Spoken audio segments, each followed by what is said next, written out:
Buenas tardes, ¿qué tal? ¿Cómo están? Gusto en saludarlos.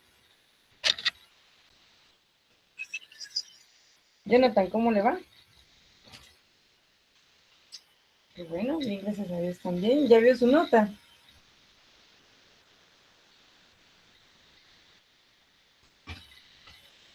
Ah, va.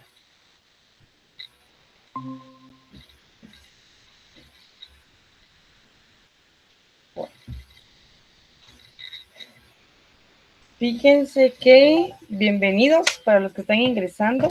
Gusto en saludarlos. Espero que hayan tenido un buen fin Gracias. de semana. Melsin, ¿qué tal? ¿Cómo está? Bien, gracias, licenciada. Qué bueno, me alegro muchísimo. Gracias. Fíjense que para la fase final, no sé si ustedes se recuerdan cuántos puntos de zona teníamos en la fase final.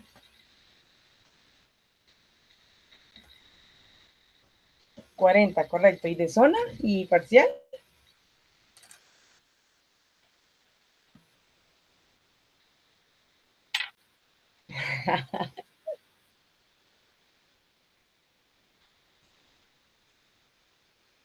Ok, va. Miren pues, según mis diapositivas, yo les puse 15 de final y 25 de examen para acumular 30 puntos en la última fase. ¿Les parece si lo dejamos así o pongo 10 de zona y 30 de examen? Mejor así, siento yo. ¿Sí? ¿15 y 25 o 10 y 30? Yo siento que 15, 15 y 25, por favor, Va, para llevar. 15, 20. va. Fíjense ustedes que yo los felicito porque estuve viendo los podcasts y qué bonitos, ¿sí? Evidentemente no todos logran superar esa milla extra, pero los felicito porque por ahí leí comentarios de que muchos me decían, mire, licenciada, la verdad nunca habíamos hecho esta clase de trabajo y pues por ahí los nervios, por ahí estábamos ansiosos, preocupados, que el video, que esto y que lo otro, ¿verdad? Pero, sin embargo, los felicito porque han hecho un buen trabajo, ¿sí? Eh, se nota cuando usted se esfuerza, cuando usted se prepara y cuando usted de veras se coordina con su grupo. ¿Sí? Yo los felicito y espero que sigan trabajando así de aquí en adelante. ¿Sí? Ahora bien, para la fase final, que es la fase 3, ustedes van a hacer una pequeña dramatización.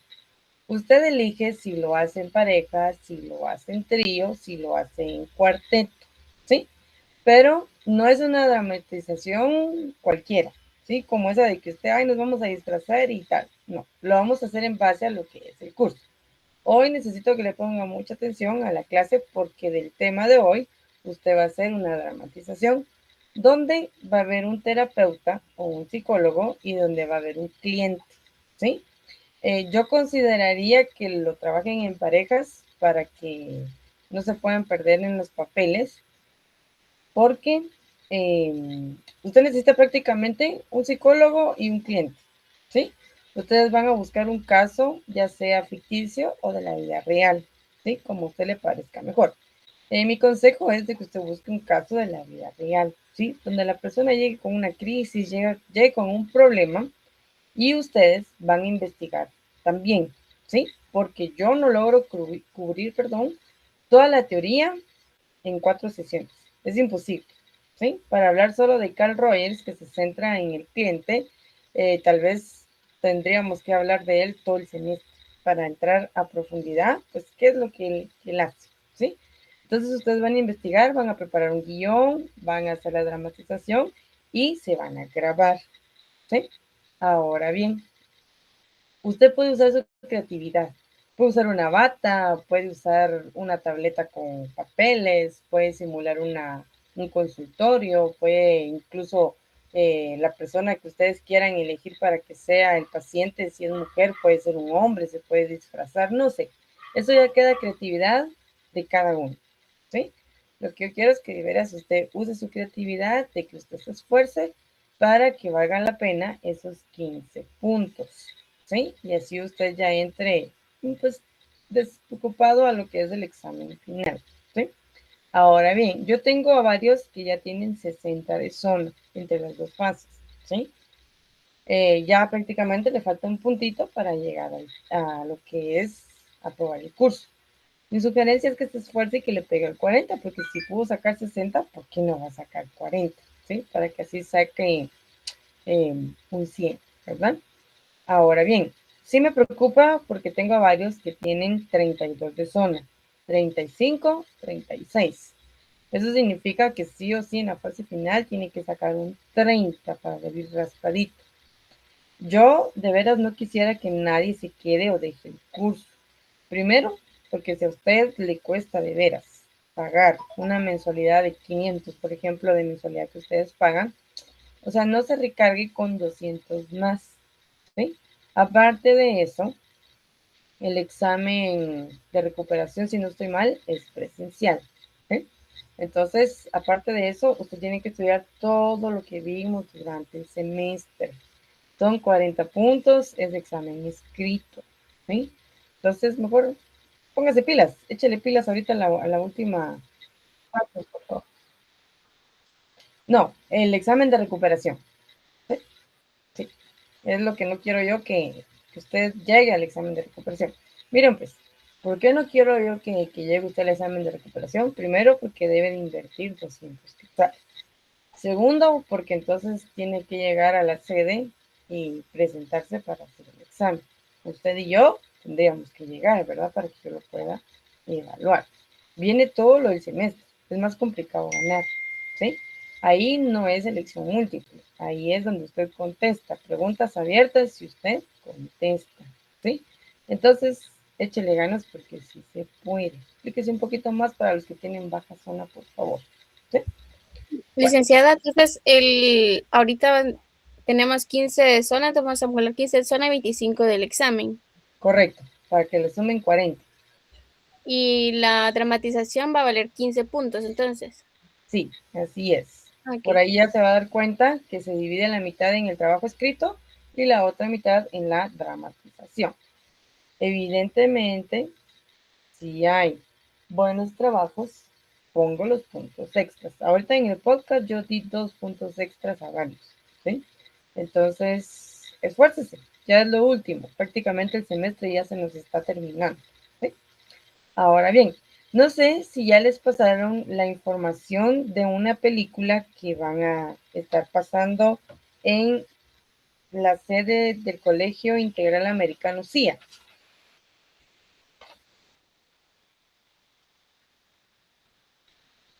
Ah, correcto. O sea que ustedes ya la vieron, ¿verdad?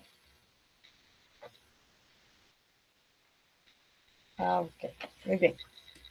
Ahora bien, fíjense que hay una reunión de final de semestre y permítanme, solo estoy buscando las fechas, que va a ser en el Intra de Amatitlán. No sé si ya les comentaron sobre esa actividad.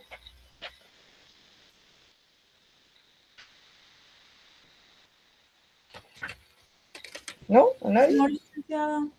Bueno, miren pues, esta es una actividad opcional. Yo por el tiempo no puedo llegar y presentar, ¿sí? Porque esa actividad tiene que ser va a ser el 24 de mayo, ¿sí? 24 de mayo, si no estoy mal, tiene que ser domingo. Muy a destiempo, licencia. Estamos a permítanme, Sí, es domingo. ¿sí? ¿Verdad? Sí, prácticamente es dentro de 15 días. ¿En qué consiste la actividad? Usted llega, usted paga su entrada, puede llevar a su familia, a su pareja, a sus mascotas, a quien usted quiera, ¿sí? Es una actividad de convivencia donde van a ser diversos juegos, ¿sí? Pero también es como para celebrar que se finalizó un semestre ya prácticamente, ¿sí? Si usted participa en esa actividad, no es obligatoria, es opcional. Usted sube a Classroom fotos de que usted estuvo en la actividad y yo le voy a estar otorgando 5 puntos extras, ¿sí? En mi curso. Entonces ahí ya queda a discreción de que usted pueda ir o que de plano no se puede, ¿verdad? Va. ¿Alguna duda con lo que ya mencioné? ¿Está todo claro?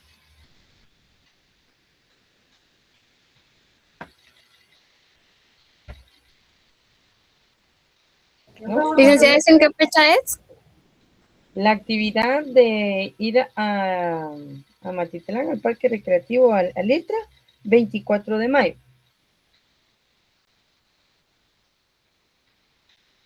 Ahí prácticamente se juntan todos los alumnos que están en sede a Matitlán y al parecer también se van a juntar los que puedan de San Miguel Petapa. Y solo subimos la foto y listo, ¿verdad? Sí, solo se toman sus fotos y participa en lo que vayan a hacer de actividad. Cuéntame. Ahorita le indico. De 8 a 12 minutos.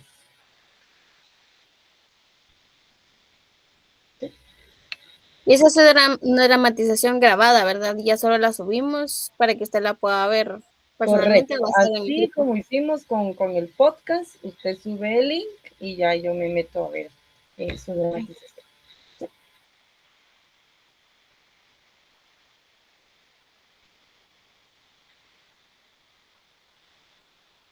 Ok, ¿está bien? Muchísimas gracias. Sí, porque de hecho en algunos no me funcionaba y les escribí, miren, no se puede ver el podcast. Entonces me lo volvieron a enviar. ¿Sí? Ahora bien, si van a ser 3 personas que van a participar en la dramatización, las 3 deben de salir en el video y las 3 deben de tener participación. ¿Sí? Por favor. Bueno, vamos a dar inicio entonces. Última pregunta, perdón, licenciada. ¿Este puede ser individual o sí tiene que ser en grupo? Puede ser individual, pero tendría que buscar quién le apoye. Usted Ok. tendría que ser la parte fuerte. Ujú. Ok. Ujú. Sí Gracias, se puede. licenciada. Ujú. Bueno, voy a compartir entonces en este momento lo que es un video. Hoy vamos a hablar de Carl Rogers. Carl Rogers es un psicólogo que él tiene mucho que ver con la terapia centrada en el cliente. Él se va a centrar solo en el cliente, en ver qué pasa con el cliente, en ver cómo nosotros podemos ayudarlo y ver un poquito más a fondo cuál es el problema que tiene pues, nuestro cliente. ¿Sí? Voy a compartir entonces en este momento el video. Y por favor póngale atención porque hoy sí voy a pedir que todos participen con una conclusión. ¿Ya se ve mi pantalla? Disculpen. Licenciada. ¿Sí? Bueno, vamos directos al grano. Hoy vamos a adentrarnos en la mente de alguien que literalmente revolucionó la psicología humana, Carl Rogers. A través de este análisis vamos a descubrir un enfoque súper optimista. O sea, no se trata del típico modelo que busca arreglar lo que supuestamente está roto en nuestra mente, sino de uno que confía plenamente en nuestro potencial natural para sanar y crecer por nosotros mismos. Para que nos hagamos una idea rápida de lo que vamos a ver hoy, empezamos con la idea de la autorrealización. Luego pasamos a entender la raíz de nuestros bloqueos psicológicos. Detallaremos las 3 condiciones clave de esta terapia, las 7 etapas por las que pasamos al cambiar y rematamos con un caso clínico real fascinante, el de la señora Oak. Sección 1. Rogers y la autorrealización. A ver, para entender este hombre y su visión tan positiva de la naturaleza humana, tenemos que viajar a 1902 en Illinois. Fijaos en este detalle curioso.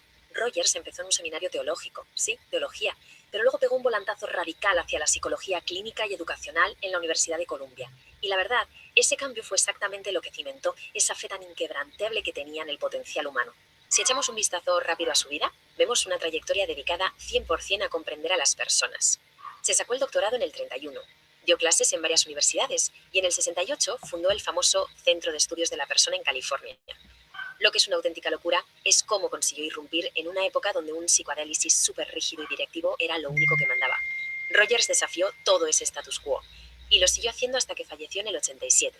Y aquí llegamos a la joya de la corona, el núcleo de toda su teoría, la autorrealización. Las fuentes lo describen como la esencia misma de nuestra naturaleza. Básicamente significa que todos, absolutamente todos, tenemos la capacidad interna de crecer, desarrollarnos y sanar. Solo necesitamos encontrar el entorno favorable para que ese potencial explote. Es un enfoque de un optimismo tremendo. Es pensar que ya venimos de fábrica con un motor interno diseñado para sanarnos, si nos dan el espacio adecuado. Pero claro, para entender cómo opera esta autorrealización, tenemos que hablar de lo que él llama el organismo. Suena un poco clínico, pero en realidad es simplemente la base de toda nuestra experiencia. Es decir, ahí es donde reside todo, lo que hacemos de forma consciente y lo que no. Es lo que Rogers llama nuestro campo fenomenológico.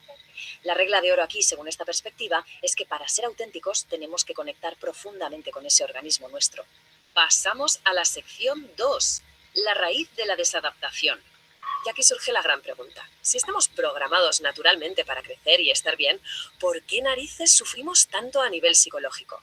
Pues la culpa la tienen las llamadas condiciones de dignidad personal. Fijaos, es algo súper universal. A medida que crecemos necesitamos desesperadamente que los demás nos valoren. El problema viene cuando la sociedad o nuestra familia nos imponen condiciones. Nos dicen, sin palabras a veces, que solo valemos si cumplimos ciertas expectativas. ¿Y qué hacemos nosotros? Pues empezamos a esconder cómo somos realmente para no perder esa aprobación externa. Esto ilustra de forma brillante cómo nos vemos por dentro. Por un lado, tenemos nuestra experiencia real, que son nuestras emociones y comportamientos naturales, lo que pide el organismo. Y por el otro, nos fabricamos un concepto de sí consciente, una especie de versión nuestra moldeada por lo que la sociedad acepta y aplaude. Entonces, cuando algo que sentimos de verdad choca contra ese personaje que hemos creado, ¿qué pasa? Que lo ignoramos o nos engañamos a nosotros mismos para encajar. A esta brecha enorme, a este dolor interno, Rogers lo llama incongruencia. Es una disonancia absoluta.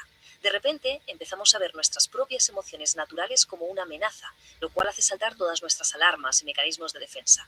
O peor, si esa incongruencia es demasiado grande, las defensas simplemente fallan, nos da una ansiedad brutal y toda la estructura de nuestra personalidad se desmorona. Es lo que él llama entrar en una franca desadaptación psíquica. Sección 3. 3 condiciones terapéuticas necesarias. Entonces, ¿cómo arreglamos este tremendo lío? Rogers dice que la curación no viene porque el terapeuta sea un genio dándote consejos, sino de proporcionar el entorno correcto. Y propone 3 condiciones que, ojo, no son negociables. Primera, la congruencia, es decir, que el terapeuta sea auténtico, sin caretas ni posturas de experto. Segunda, la comprensión empática, o lo que es lo mismo, meterse de lleno en los zapatos del otro y ver el problema desde su ángulo. Y tercera, la estima incondicionada. Esto es una aceptación profunda de la persona, pase lo que pase, y diga lo que diga, cero juicios.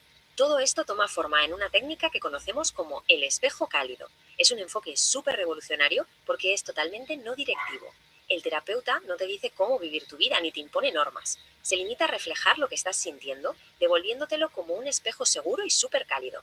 Al final, es la propia persona la que, al verse reflejada sin miedo a que la juzguen, empieza a colocar sus propias piezas en su sitio.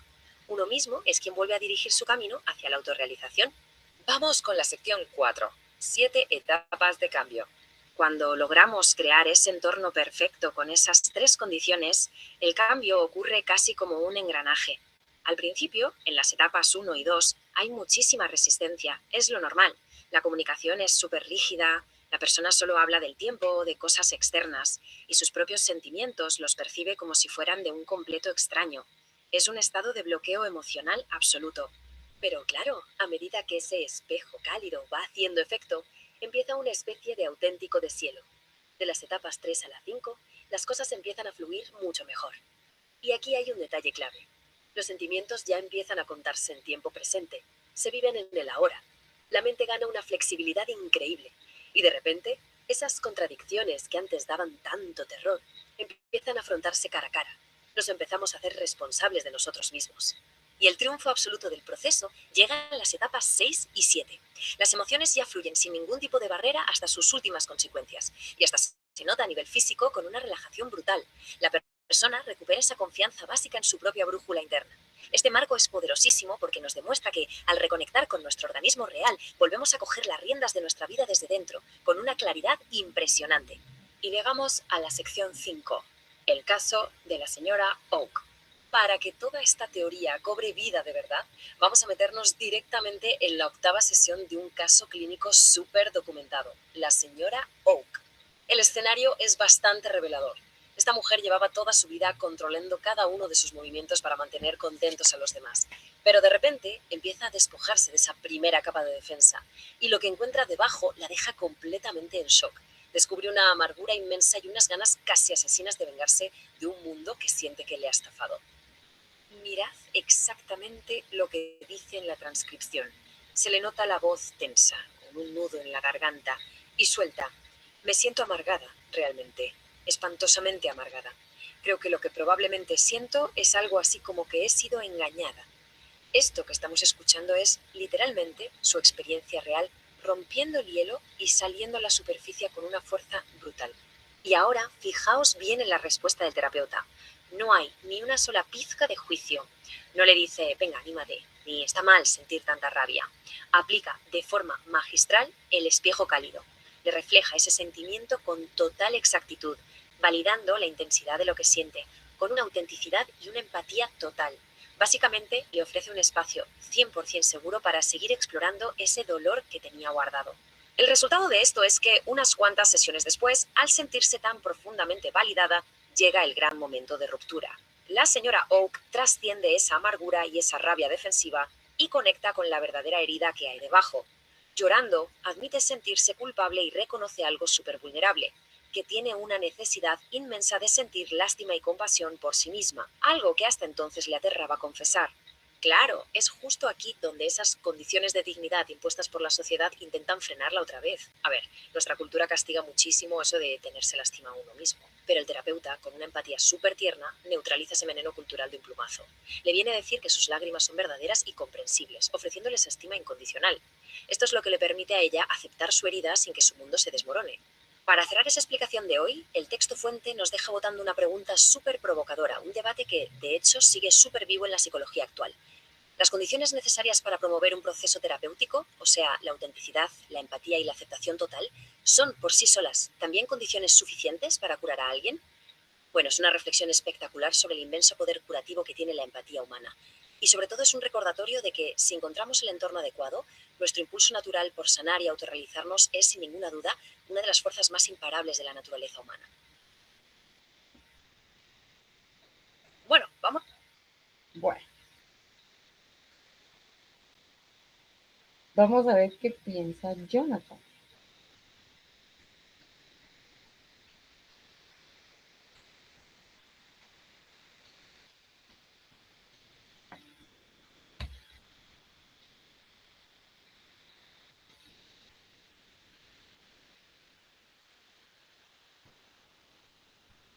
No está Jonathan por acá. Vamos a ver qué piensa Alejandra.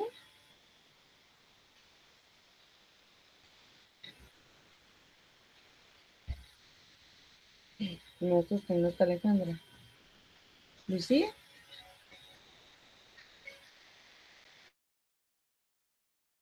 Licenciada, disculpe, fíjese que venía entrando a mi casa y disculpe, casi no puse atención. Ok, todavía no tenga pena. Vilma.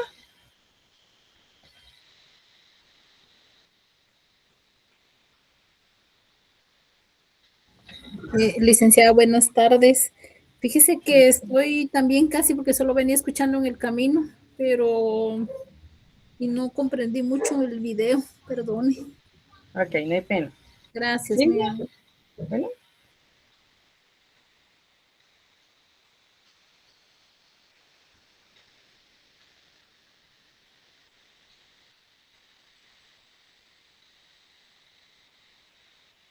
¿No? Melsin. Sí, buenas tardes. Bueno, me gustó mucho lo de la autorrealización, Ujú. ¿verdad? Luego la adaptación que tiene tres etapas, creo yo, si no estoy mal. La congruencia ay, del terapeuta. Luego las otras dos, déjeme recordar, saber, se me olvidó el nombre, pero me gustaron, bueno, toda la teoría de que en el video está muy interesante. Eso, licenciada. Muy bien, muchas gracias. Gracias. Entonces vamos a ir descubriendo acá en el camino la síntesis de lo que es pues, el video que yo acabo de compartir. Yo les voy a compartir el guión del ejemplo que tengo acá para que ustedes tengan una idea de cómo hacer su dramatización. Bueno, hoy vamos a hablar entonces de la terapia centrada en el cliente de Carl Rogers. Prácticamente vamos a ver la arquitectura del yo porque él se centra mucho en lo que es el cliente o el paciente. Pero si ustedes se dan cuenta, acá yo tengo dos círculos, ¿sí? Pareciera que son dos círculos que no tienen mayor relevancia, pero voy a explicar por qué es que están estos dos círculos. Y estos círculos van a ser los componentes del modelo que Carl Rogers suele presentar. Lástima que no tengo aquí pizarra ustedes, pero de un lado de este círculo, si usted quiere anote, vamos a hablar del yo real, ¿sí? Vamos a ver quién es la persona en la actualidad, qué es lo que piensa la persona, cuáles son las percepciones de la persona, cuáles son sus habilidades y cuáles son sus características reales, ¿sí? Por un lado, entonces, tengo al yo real, también conocido como el self o concept en inglés, ¿sí? Por el otro círculo, tengo el yo ideal, ¿sí? ¿Qué le gustaría hacer a la persona? ¿Cuáles son sus ambiciones? ¿Cuáles son sus metas? ¿Cuál es la imagen perfecta que tiene del ser humano? ¿Sí? ¿Qué expectativas sociales quiere cumplir? ¿O qué expectativas familiares pues quiere cumplir la persona? Entonces, repito, del círculo de color rojo o anaranjado, el yo real y del color anaranjado o café está el yo ideal, ¿sí? Ahora bien, aquí se da lo que es una unión, ¿sí? Acá en estos dos tenemos una unificación. Esta unificación nos vamos a dar cuenta que cuando lo que yo soy y lo que yo quiero ser puede hacer que sea similar. Al momento de que estos dos logran integrarse, podríamos decir que eso nos va a generar a nosotros una sensación de bienestar, de ser auténticos y de sentirnos autorrealizados. ¿Sí? Ahora bien, al momento de que tengamos un yo ideal y un yo real, va a entrar un poquito en conflicto. ¿Sí? Y cuando entra en conflicto es porque ambos quieren cumplir expectativas. Y aquí entra en juego entonces que la persona va a entrar en ansiedad, va a entrar en crisis o incluso la persona se va a sentir opacada. Va a percibir que pues no logra cumplir con todo esto y puede presentar una baja autoestima, dar mecanismos de defensa, porque la persona siente que no es lo suficiente buena o en este caso que está viviendo una vida a la que no le pertenece. Por eso es que cuando Carl Rogers habla acerca de la persona, hay preguntas como que la persona llegue y que le diga, es que yo ya no le encuentro sentido a mi vida, ¿sí? Entonces usted como terapeuta viene y le dice, ¿qué cosas has hecho que tú dices que has perdido el sentido de tu vida? Puede ser que la persona le diga, dejé de estudiar, dejé de intereses familiares, me aislé, ¿sí? Entonces vamos a averiguar a fondo por qué es que la persona no se siente realizada.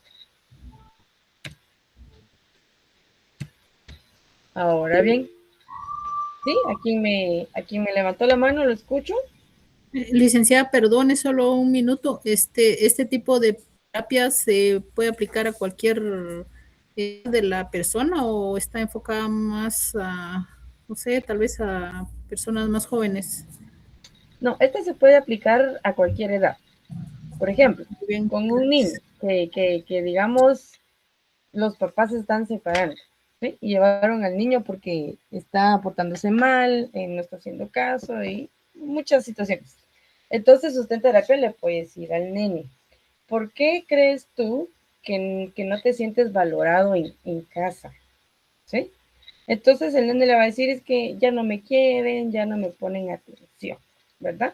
Entonces usted puede ir y le puede decir, ¿será que no te ponen atención porque están resolviendo problemas, porque no es el momento adecuado o porque tú lo ves de esta manera? Entonces el niño puede decir, bueno, creo que es porque están ocupados, porque están cansados, ¿sí? Estoy trabajando de manera interna el yo de ese niño. De igual manera puede ser con un adolescente o con un adulto. Podríamos decir que con los adultos funciona un poquito más porque tienen más lógica, hay un sentido más común y ellos pueden analizar más la situación que nosotros les estamos viendo que está pasando. Pero yo la he aplicado con todos, ¿sí? Eso sí, yo no le voy a preguntar, por ejemplo, a un niño cosas de un adulto, porque no me va a entender, ¿verdad? ¿Contesto su duda? Sí, sí, muy bien, muchas gracias. Ok, Gracias. bueno. Tenemos... Licenciada, perdone, disculpe Sí, la interrupción. La parte central tiene un nombre específico, como dijo el yo real, el yo ideal, en el centro específico para eso o no.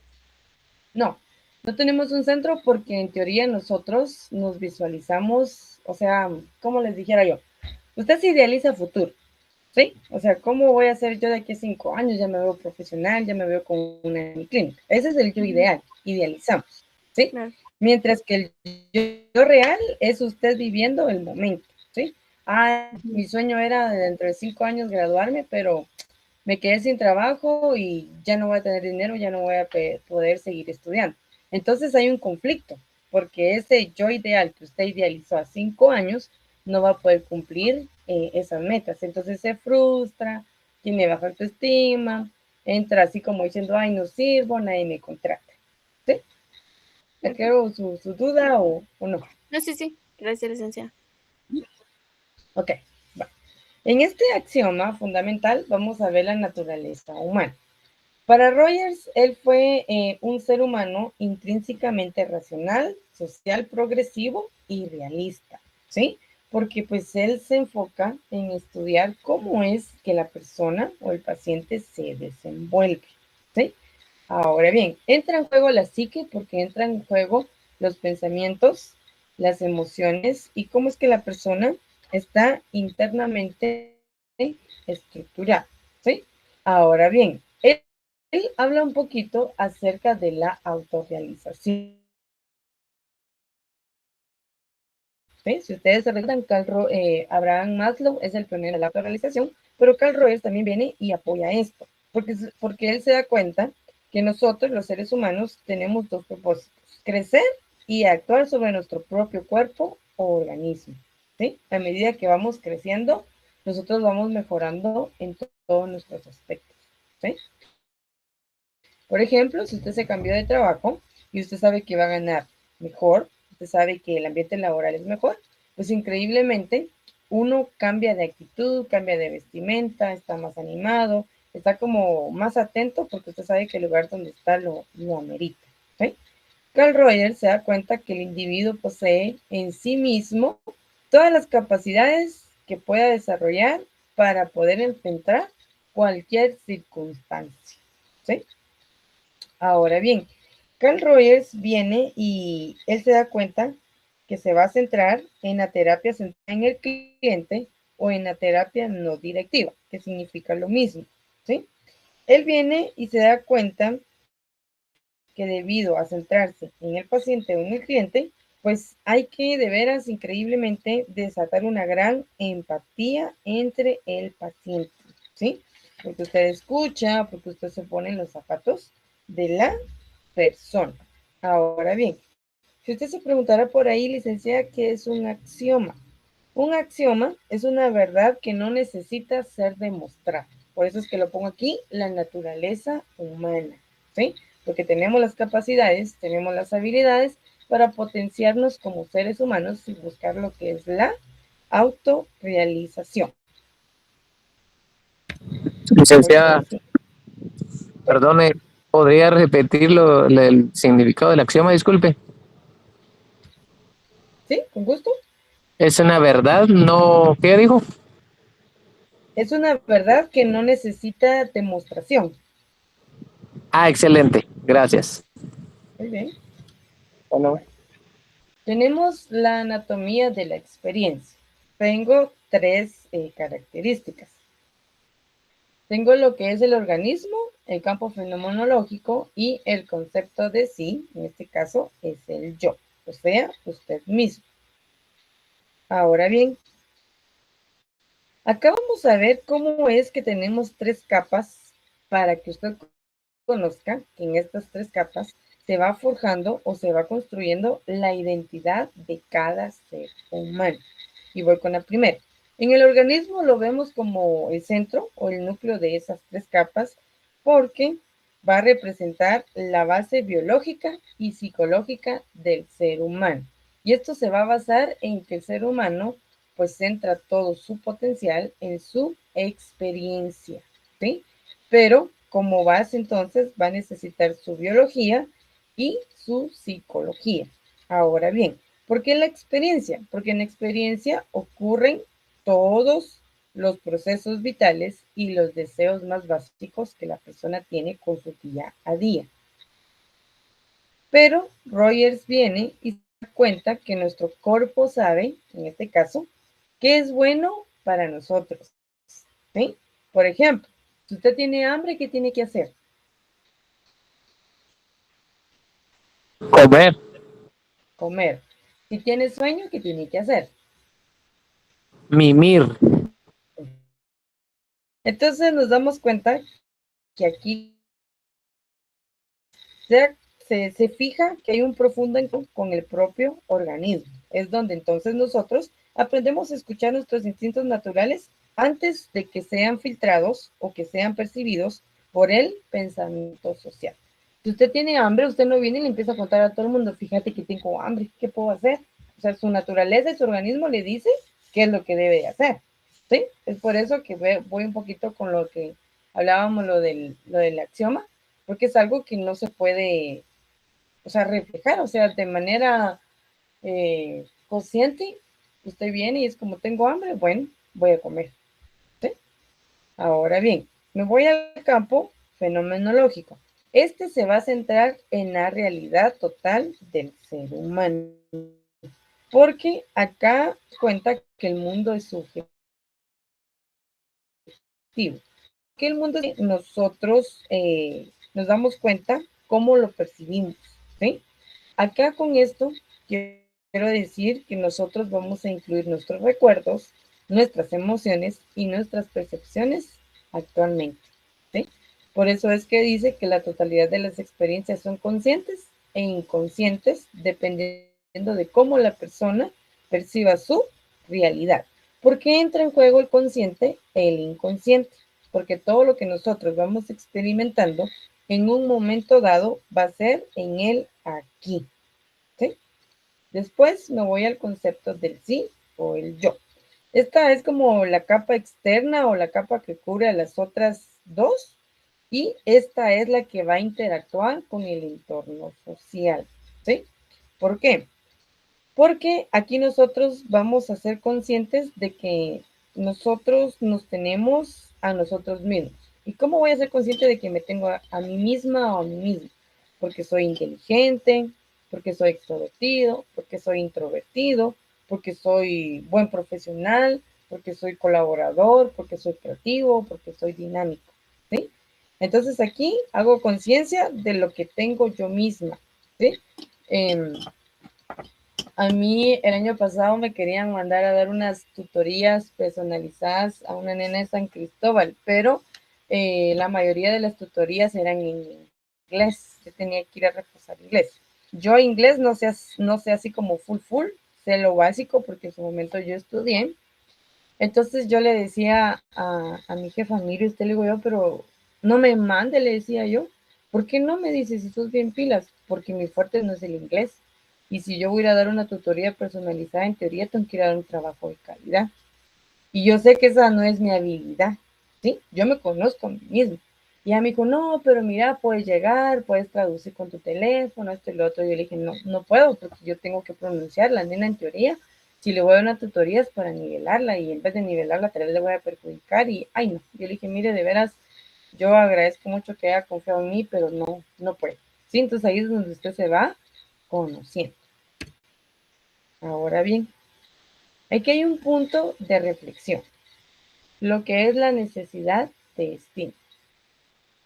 Nos vamos a dar cuenta que con el desarrollo del yo va a surgir una necesidad de que nosotros seamos valorados por otras personas, ¿sí? Aquí vamos a darnos cuenta la forma en que el entorno responde y determina la salud psíquica.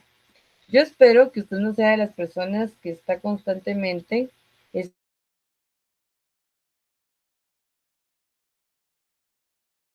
¿sí? Lo más sano es que usted diga, bueno, yo voy a tomar esta decisión y voy a hacer esto. Si hay consecuencias, las afronto. Si no hay consecuencias, pues eso significa que estoy haciendo bien las cosas.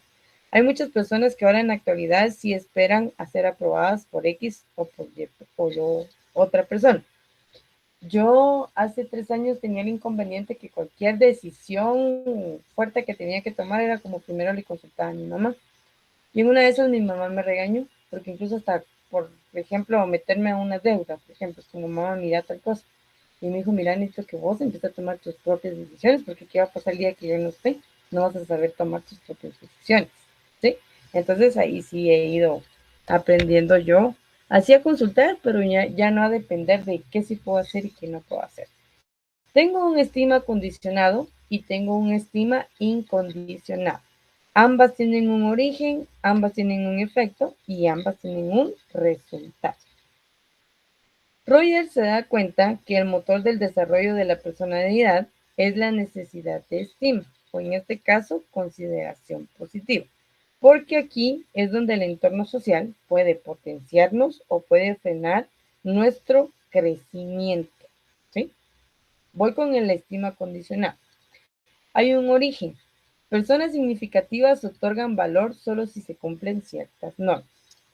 Te quiero si sacas buenas notas. Un ejemplo. O te acepto si no lloras. ¿Sí? Vean el condicionamiento que están aplicando. Ahora bien, aquí hay un efecto de experiencia.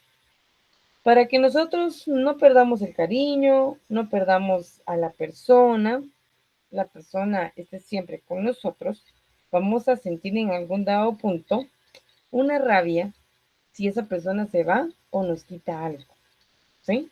Porque entonces se va a distorsionar totalmente nuestra realidad, ¿sí? Un claro ejemplo de esto.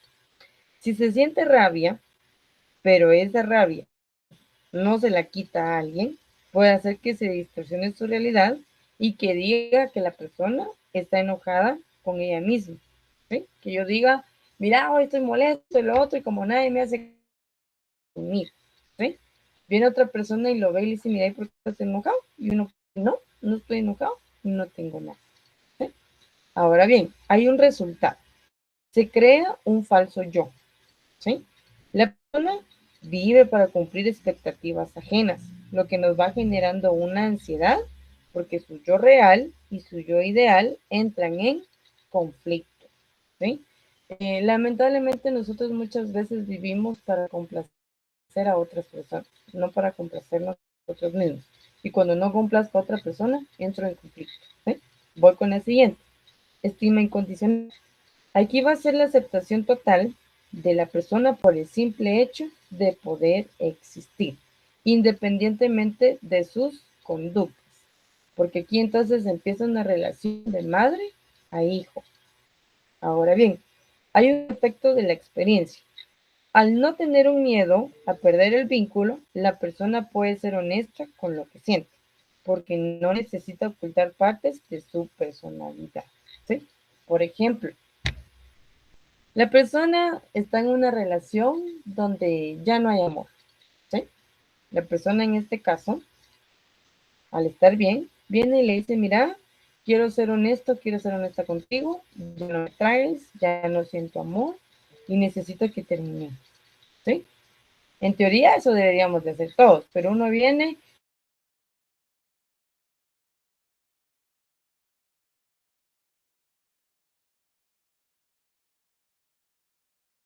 y dice, me voy a matar. ¿Sí? La persona no tendría que tener miedo a perder un vínculo. ¿Sí? Si se pierde no pasa nada, yo estoy bien. Hay un resultado. La persona se siente libre para explorar su potencial, integrando experiencias buenas o malas en una personalidad sólida y auténtica. Alguien que sea tan amable de ayudarme con la lectura de esta diapositiva.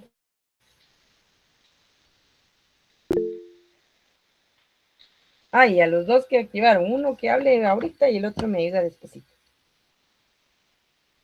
Por favor. Por favor.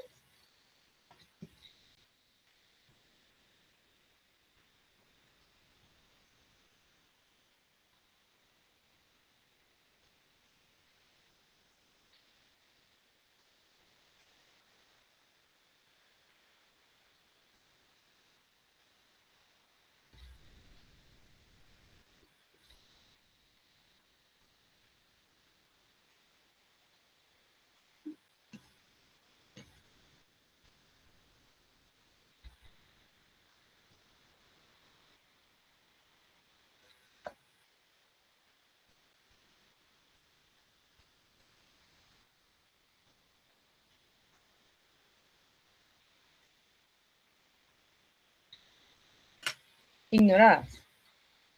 Ujú.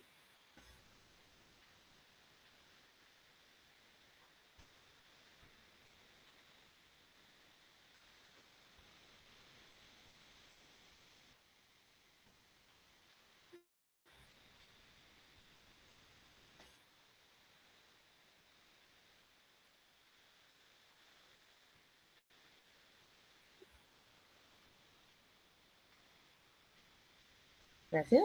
Bueno.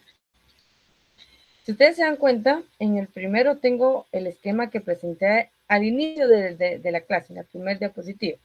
Hay una congruencia entre Rosana, entre ese yo irreal y ese yo real. ¿Sí? Aquí prácticamente se pueden integrar las experiencias una con otra que no pasa nada, porque hay una congruencia. Ahora bien, en el segundo nos damos cuenta que van a haber experiencias contrarias a las normas introyectadas. O sea que empieza a distorsionarse lo que se está dando.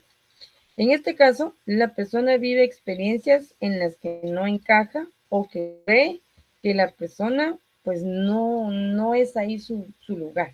¿Sí? Hay una distorsión en esa segunda imagen. ¿Sí? La persona ignora la experiencia. No estoy enojado, solo estoy cansado. ¿Sí? Está totalmente ignorando su experiencia. ¿Sí?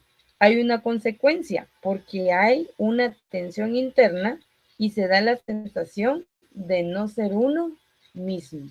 ¿Sí? Mientras que en la tercera gráfica hay una desintegración. En este caso se da lo que es una crisis porque hay una ruptura de ambos círculos. ¿Sí? ¿Y por qué esto?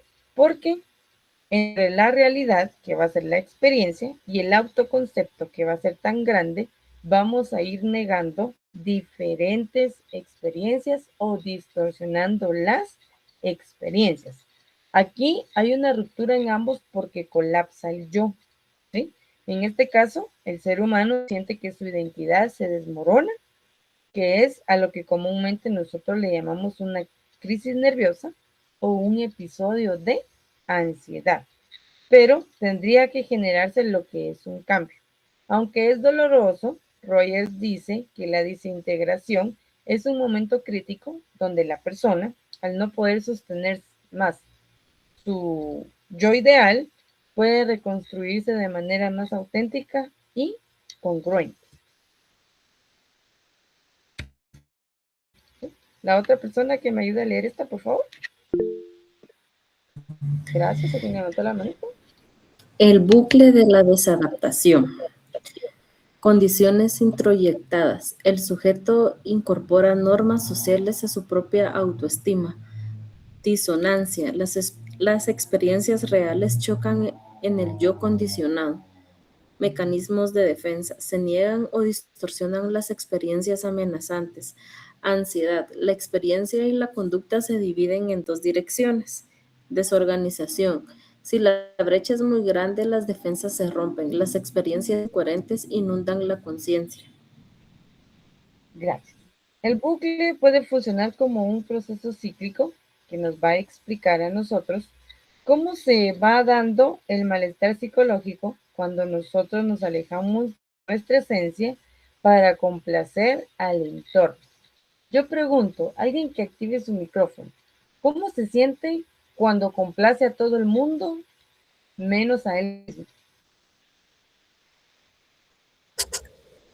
Licenciada, a mí me ha pasado a veces y me siento como incompleta, como que no fuera yo misma. Entonces, se siente diferente. Sí, gracias. ¿Alguien más? Ya yo me siento cansada cuando Sí. complazco a los demás. Correcto. ¿Sí? ¿Una opinión más? Por favor.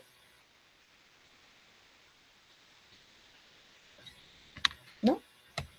Licenciada, Sí, perdón. cuéntame.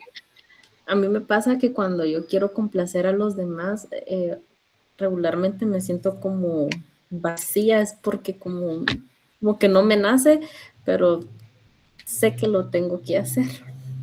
Okay. Fíjense que es bien interesante, porque si usted se pone a pensar, aunque usted me diga, ay, no, licenciada, fíjese que no soy así, bien, así son. Yo espero que a lo largo de que usted vaya conociendo la carrera, usted vaya aprendiendo. Lamentablemente nosotros en nuestro diario de vivir complacemos a todo el mundo, menos a nosotros, ¿sí? Y les voy a dar un caso bien real. Yo sé que aquí hay varias que son mamás, ¿sí? Ahora bien, si nos damos cuenta, estas mamás han pensado en todos, menos en ellas, ¿sí? Que mis hijos estén bien, que mi esposo esté bien, que en la casa no falte nada, que el trabajo esté bien, ¿sí? Y es ahí donde complacemos a todo el mundo y entra en juego entonces lo que es una patología, ¿sí? Algún trastorno, algún problema, ¿sí? Ahora bien, con este circuito que tengo yo acá, nos vamos a dar cuenta que hay un desglose en cada fase. Ahora bien, este círculo se centra en lo que es una persona, ¿sí? ¿Y qué busca este círculo con lo que ya nos mencionaron? La intervención de poder romper con el círculo 1 y con el círculo 3. Porque el 1 van a ser las condiciones donde en este caso el ser humano se incorpora a normas sociales o a su propia estima. Pero al momento de que yo me incorporo a eso, van a surgir lo que son los mecanismos de defensa. Esos mecanismos de defensa van a negar las experiencias y las van a distorsionar totalmente, ¿sí? Ahora bien, con esto podríamos ver que la experiencia siempre sigue creciendo, ¿sí? Pero en su momento, la defensa que usted va a ir presentando va a colapsar, porque hay experiencias que antes estaban ocultas en la conciencia y de golpe vienen a salir o vienen a pegar y usted decir, híjoles, me siento mal porque estoy complaciendo a todos y yo me estoy dejando por un lado. me siento cansada, me siento olvidada, me siento molesta, me siento solo, ¿sí? Porque nos damos cuenta que entonces empezamos a tener lo que es una patología. Empezamos a entrar entonces en crisis. Voy con la siguiente. Otro voluntario, por favor.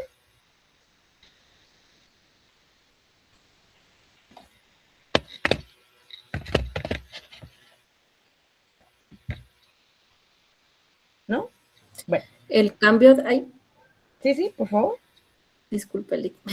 No te El cambio de paradigma, la relación como técnica, modelo tradicional. El terapeuta es la autoridad, la curación proviene de la sabiduría, análisis y trabajo externo del profesional operando sobre el paciente pasivo. El modelo rogeriano, centrado en el cliente. La técnica es la relación. El terapeuta crea un ecosistema favorable actuando como un espejo. Quien realmente dirige el proceso de volver a la tendencia original de autorrealización es el propio cliente. Gracias. Bueno, tengo lo tradicional y tengo el modelo rogeriano centrado en el cliente. Carl Rogers viene y propone para la psicología clínica y la educación el título de la relación como lo que es una técnica, ¿sí?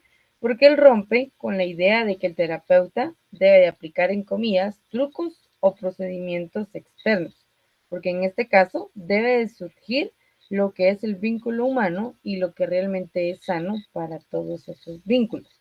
Por un lado, tengo el modelo tradicional que acá dice que el experto, en este caso el terapeuta o el psicólogo o el docente, es quien debe de poseer el saber qué hacer, el saber diagnosticar y el que decide qué pueda cambiar en el paciente, ¿sí?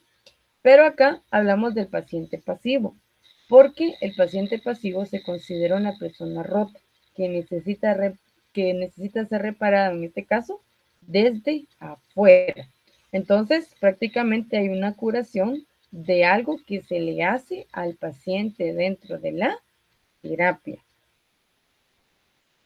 Ahora bien, el cambio acá del paciente va a depender de cómo interprete lo que se esté dando dentro de la terapia y el análisis profesional que ustedes vayan a tener en conjunto.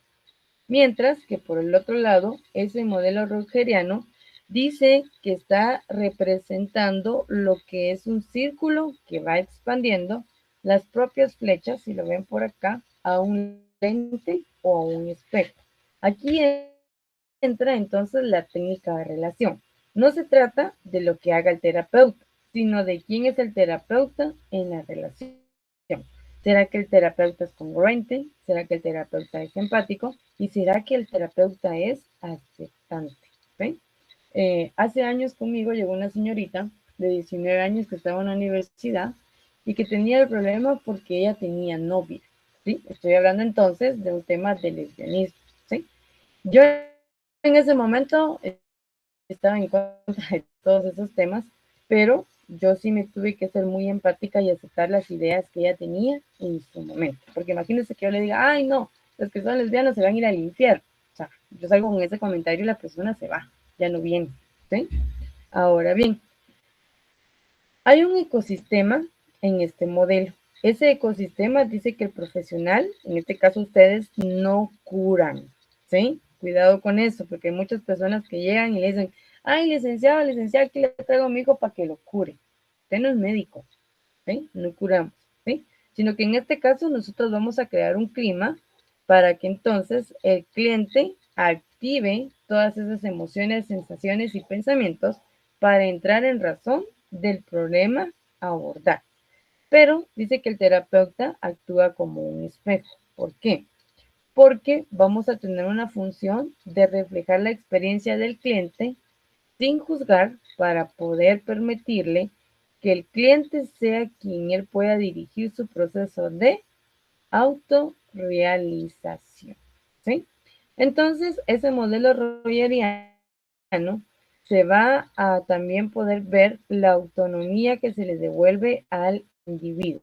Aquí es donde muchas personas vienen con que, mire, yo antes me arreglaba, desde que usted tiene ese sentido.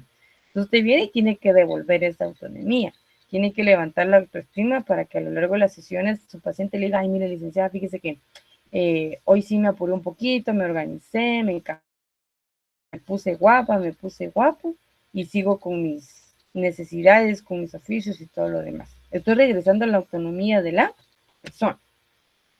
Ahora bien, hay 3 condiciones necesarias que son suficientes. Y tengo prácticamente lo que es un triángulo. Tengo la congruencia, que va a ser la autenticidad. Tengo la comprensión, que va a ser la empatía que usted va a tener con el paciente. Y voy a tener lo que es el estima incondicional. Y todo esto se refleja en el cliente o en el yo, ¿sí? Donde nosotros le damos la capacidad al paciente de considerar todas sus experiencias como propias. ¿Por qué? Porque el terapeuta se va a mostrar tal cual es, sin máscaras. Usted va a decir y va a actuar conforme a lo que usted piensa y siente. Ahora bien, con esto sí tenemos que tener un poquito de cuidado. Imaginemos que llega con usted una persona que está siendo abusada físicamente por su pareja. Usted no viene y le dice así con la sangre caliente, y le dice, mire usted, pero ¿por qué no lo va a demandar? O mire usted, ¿por qué no va con la policía? ¿Sí?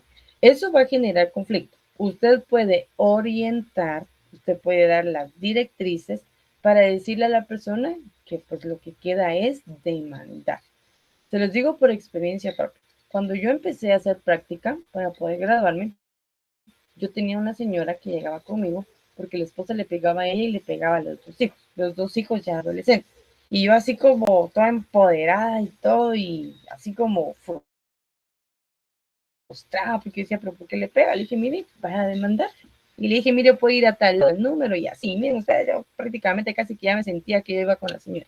La señora va, lo demanda, se hace un gran problema que no tienen idea ustedes porque el señor la sacó de la casa, le quitó al hijo pequeño. Miren ustedes, es un relajo. La señora me buscó y me echó la culpa. Y me dijo, mire, me dijo, por su culpa él me sacó de la casa, no puedo ver a mi hijo, me pegó, estoy en la calle, si yo no hubiera demandado, no sé qué. Y miren ustedes, cuando me dijo eso, miren ustedes, yo no sabía ni dónde meterme, porque yo dije, evidentemente fue mi culpa. Entonces ahí aprendí que yo nunca le puedo decir al paciente, haga esto, decida hacer esto. Mejor yo le digo, si en este caso le dice, mire, licenciada, ¿y será que lo puedo demandar? Pues, ¿qué quiere hacer usted? ¿Sí? Lo más congruente por la situación que usted está viviendo es que se lleve un proceso de demanda. ¿Sí? 2, comprensión empática. Nosotros tenemos que ser muy empáticos con nuestros pacientes. ¿Sí? Si el paciente llora, usted no puede venir y decirle, ay, ya pues, hombre, de veras, tan sencillo el problema y usted está haciendo un caos, porque entonces no estamos siendo nada empáticos. Hay un estima incondicionado donde hay una aceptación de la persona, del problema que la persona está tomando, y no pones ni valor sobre lo que la persona está sintiendo. Voy con la siguiente. El mecanismo activo del espejo cálido. La terapia no directiva no impone modelos. Utiliza entonces una técnica de respuesta que va a ser reflejo. Lo que no es y lo que es. ¿Qué no es? Un mero repetir palabras como un eco vacío o reflejo superficial. Mientras que por el otro lado tengo comportarse como un espejo cálido en el cual el cliente puede ver reflejada su propia experiencia, dándose de amenazas para poder estructurarse con el mismo. Entonces, caemos a lo que es una reestructuración y valoración del organismo como tal de la persona. Ahora bien, cuando yo hablo de una terapia no directiva, nos vamos a dar cuenta que esta va a ser muy poderosa, porque esta no las soluciones al paciente o al cliente, sino que en este caso nosotros le devolvemos la capacidad de encontrarse por sí mismo al poder tomar decisiones, ¿sí? Actuamos como un espejo, entonces, que le devuelve las capacidades a la persona para que pueda tomar sus propias decisiones. Ahora bien, si ustedes se recuerdan, en el video mencionaba acerca de las 7 etapas que debe de llevar un proceso terapéutico, o sea, una sesión que vaya a tener usted con su paciente, ¿sí? ¿Y para qué tiene que tener estas 7 etapas del proceso? Definitivamente en la primera sesión no se va a hacer, ¿verdad? Ustedes, sino que pues se van a llevar tal vez 7 sesiones, 5 sesiones o 6 sesiones. Si usted logra sacarlas en las primeras 3 sesiones, hay que tener cuidado, porque puede ser que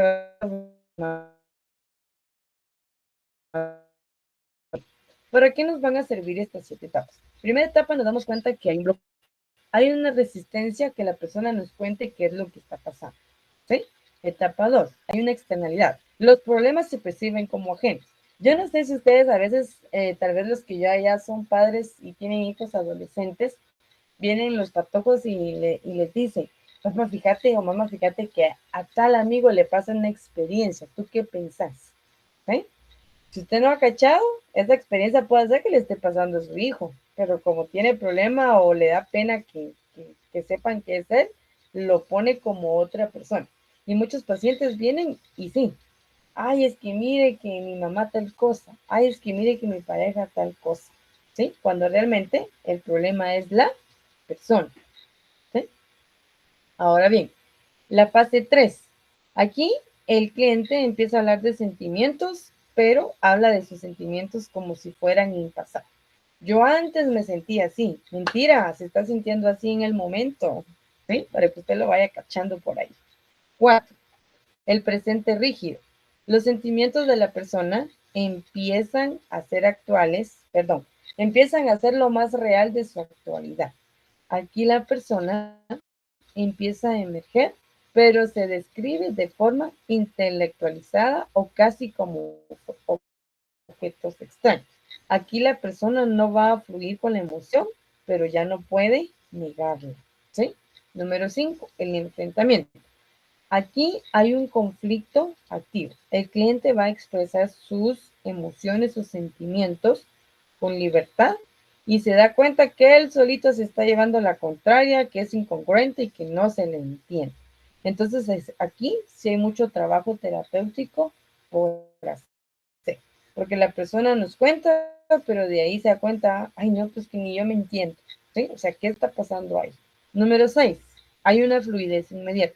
Aquí ocurre lo que se debería esperar, que es la experiencia del cambio. El cliente entonces vive con sentimientos del aquí y el ahora, porque su expresión corporal lo va a hacer notar.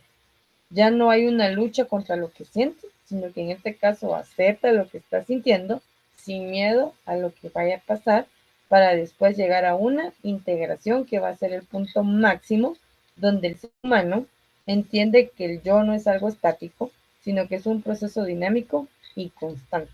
Entra entonces en una confianza básica con su propio organismo. Ahora bien, tengo la anatomía que va a ser una controversia en el caso de la señora Oak, que fue lo que les mencionó también el video. Para entender cómo es el espejo cálido, les voy a explicar un poquito este ejemplo. Miren cuántas entrevistas creen ustedes que ha acumulado esta persona, según la diapositiva, o cuántas sesiones.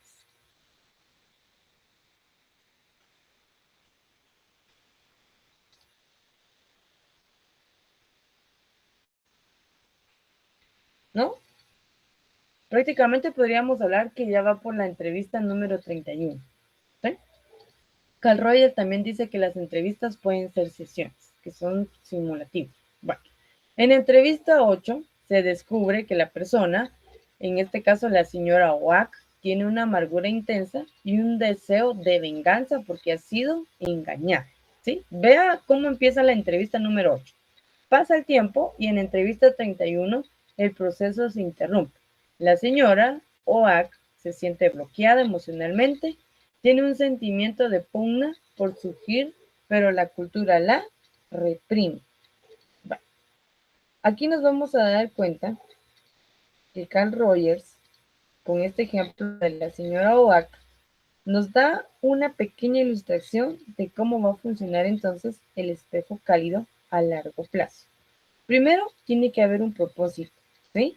¿Por qué? Porque hay una aceptación incondicional del terapeuta donde no solo va a ser una actitud amable, sino que en este caso va a ser una herramienta que le permita a la señora OAC bajar a sus niveles más profundos de dolor sin sentirse destruida. En este caso, la rabia, la culpa, la amargura, ¿sí? Que va a ser el problema central. Pero en esa entrevista también nos damos cuenta que la señora se siente engañada y se siente herida. ¿Cuál es la función del espejo? El terapeuta juzga esta amargura, ella se cerraría al ser aceptada, ella puede permitirse sentirse como un estrato, como un objeto o algo sin culpa, lo que eventualmente le va a permitir a la señora poder seguir explorando qué pasa de manera interna. Ahora bien, ¿qué pasa con esa entrevista 31? Hay un bloqueo y hay una lucha cultural, ¿sí? Aquí vemos que probablemente ella esté en etapa 4 y 5, ¿sí? Que hablé anteriormente. Hay un conflicto, hay un sentimiento que quiere emerger en este caso con lo orgánico, pero la cultura no le permite sentir eso porque es malo que ella se sienta de esa manera. Prácticamente no aceptan que ella se sienta con ese deseo de venganza porque fue engañada, ¿sí? Hay una interrupción en este proceso. La señora OAC, se siente bloqueada porque su yo todavía lucha por mantener esas defensas ante una verdad que siente amenazada, ¿sí? Ahora bien, hay un objetivo clínico. En este caso, si nos damos cuenta, en la culpa a menudo va a ser un como mecanismo de defensa que va a mantenerla en la superficie. Hay un dolor o una herida, ¿sí? En este caso, Roger sostiene que cuando el cliente finalmente conecta con esta herida en su entorno de seguridad total, hay una tendencia actualizante, que pueda empezar a sanar la persona, para que entonces esa herida vaya sanando. Ahora bien, con ese caso, porque yo solo les compartí aquí pedacitos, nos damos cuenta que va a haber una validación empática. El terapeuta no va a indagar por qué ella se siente así, sino simplemente va a actuar como un espejo y va a validar esa transición.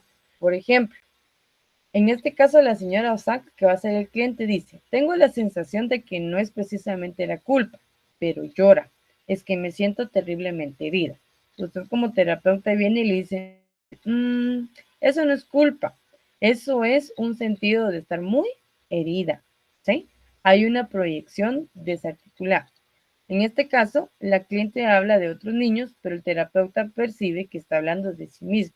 El entorno le enseñó como que esta condición de que no llores más, porque aquí el cliente dice, a menudo me sentí culpable cuando escuchaba a padres decir a sus hijos, no llores más. Tuve el sentimiento de que deberían dejarles llorar, deberían compadecerse de ellos. Acá, el terapeuta. Es como ustedes estuvieran realmente natural al hecho de tenerse compasión. Aquí, ustedes como terapeutas están nombrando verbalmente la norma social de que ella creó en esa condición donde llorar perjudicaba su dignidad personal. El cliente viene y le dice, en este caso la señora, lo he ocultado debajo de tanta amargura, llora y dice, quiero deshacerme de eso. Viene entonces usted como terapeuta y de manera suave le dice, siéntese aquí, en la base hay verdaderas lágrimas vertidas por usted mismo.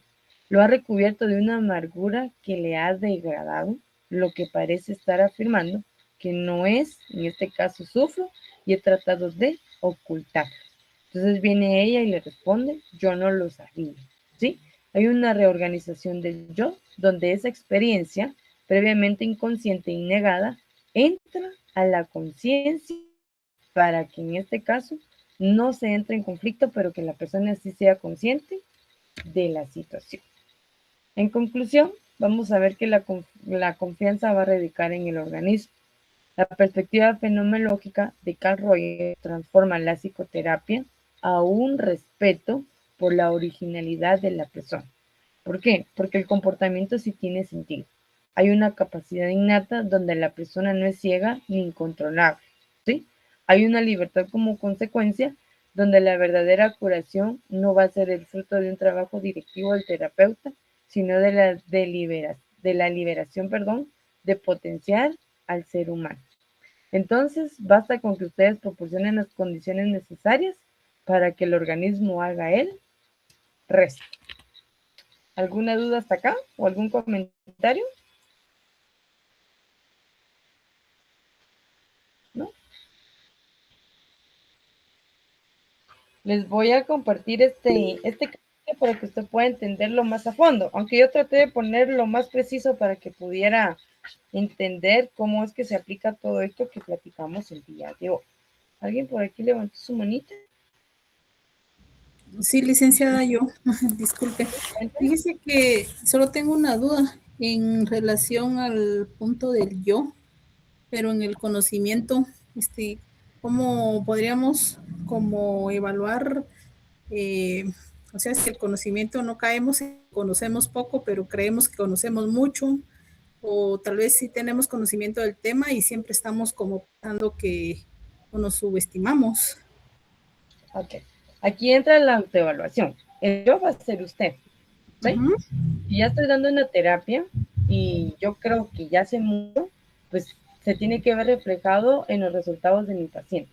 Por ejemplo, si el Ujú. paciente llega con una fuerte crisis, una fuerte ansiedad, un fuerte problema y entra de veras en un problema muy, muy grave, entonces usted, en teoría, que ya domina todo, usted va a dar acompañamiento, va a dar las herramientas adecuadas, va a dar las estrategias, va a dar todo lo que es adecuado. Si la persona logra mejorar a lo largo de varias sesiones y que usted le pueda preguntar, mire cómo se ha sentido, ¿será que hemos notado un cambio? ¿Será que ha estado funcionando? Entonces la misma persona viene y le dice, ay, sí, licenciada, mire, de veras, yo antes lloraba todo el tiempo, ahora lloro menos. Entonces, si la persona logra hacer esa autoevaluación, se hace la autoevaluación primero con ella y segundo lo autoevalúa uno. Entonces uno dice, entonces sí estoy haciendo bien el trabajo. Si la persona viene, Vilma, y le dice, mire, licenciada, yo no veo ningún cambio, siento que estoy peor, estoy igual, ahí sí nos tenemos que asustar, ¿sí? Algo no estamos haciendo bien o la persona no está colaborando como debería ser. Y ahí para las autoevaluaciones hay como que guías que hay que ir como revisando o no. Fíjese que yo siento, mira, pues, para el proceso que nosotros llevamos, la autoevaluación para mí, en este caso, si lo quiero ver de manera general, yo puedo hacer preguntas, ¿sí? Con una pregunta basta para que me diga, no me está funcionando o me está funcionando. Eso ya me quiere decir a mí mucho, ¿sí? Ya. Ahora, si usted quiere, puede buscar alguna lista de cotejo o algún test. Pero si lo Ya. hacemos de esta manera, la persona va a sentir que le estamos pasando un examen y puede hacer que en vez de que nos diga la verdad, nos mienta para que estemos bien. O sea, es un arma de dos filos también. O Yo normalmente cuando se doy ponga terapia, peor. ajá, sí, Ya. yo cuando digamos doy terapia, ya ha pasado un lapsus de sesiones, le pregunto a mis pacientes, mire, ¿cómo se ha sentido? Incluso con los niños también lo hago. Entonces la persona abiertamente me dice, mire, licenciada, me he sentido mejor, he visto cambios, he mejorado, esto y lo otro. Y hay muchas personas que abiertamente me dicen, mire, licenciada, yo siento que no he mejorado. Entonces, posiblemente lo que yo estoy trabajando no me está funcionando, por lo tanto, tengo que cambiar la dinámica. ¿Sí? Ya. Muy bien. Muy bien, Está bien, muchas gracias. no tenga pena. Bueno, voy a compartir en este momento la asistencia por acá para que usted pueda llenarla, por favor. Y de mi parte fue todo. Solo tengo pendiente terminar de estructurar lo de la fase número 3, que es la dramatización. Si tiene dudas o algo, con toda confianza puede compartirlas en el chat de WhatsApp y que voy a estar solventando sus dudas. ¿Sí? Que tengan buena noche, buen provecho y nos vemos la siguiente semana. Gracias, licenciada. Feliz noche. Feliz noche. Gracias. Feliz noche. Feliz noche, muchas gracias. Igualmente.